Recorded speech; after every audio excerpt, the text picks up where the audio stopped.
part that becomes really stiff and tight when you're sitting down is the front of the thighs, so into the hip flexors.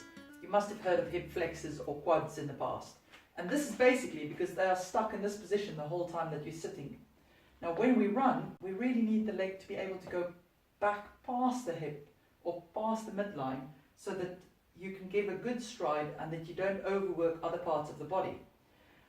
I really like lunge dips because they don't just lengthen this bit of the muscles, but they actually also activate the hamstrings, the glutes and the quads, which all switch off when you sit the whole day. So it's very easy. You place one leg out in front of the other, and it's quite a large step that you want to give. Then you come down into a lunge position as deep as you can, and if you're really tight, I must say I can already feel the stretch over the front of this thigh, but to increase the stretch, you can pull your pelvis backwards. If you allow your pelvis to tilt forwards, you may not find that you feel anything stretching there, so just pull your tummy muscles in and bring that back. Then in this position, you can just dip a bit lower and come out of it again 10 times, so that you get a good old stretch at the front of the hip, but you're also working all of these other muscles to do the movement.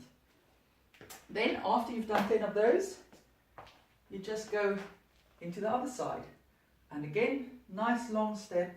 If you don't feel the stretch, widen your step and pull your pelvis back a bit more. And 10 dips again.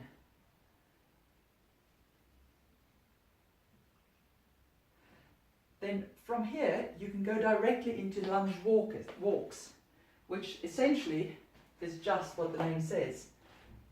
You give a big step, go into the lunge, come up, and give it a big step immediately again. Of course, that works best if you've actually got enough space to step. I usually do about 10 of those before I then go into the lunge dips again for each leg, and then repeat another 10 steps back to the other side. Remember, this warm-up is by no means enough to get you warm enough to do sprints. It's just for the person who, like me, sit at the laptop most of the day and then have a few minutes to quickly go for a run. Instead of just trying to do a slow run to warm up, these can actually get your muscles to a point where you likely won't overuse the wrong things.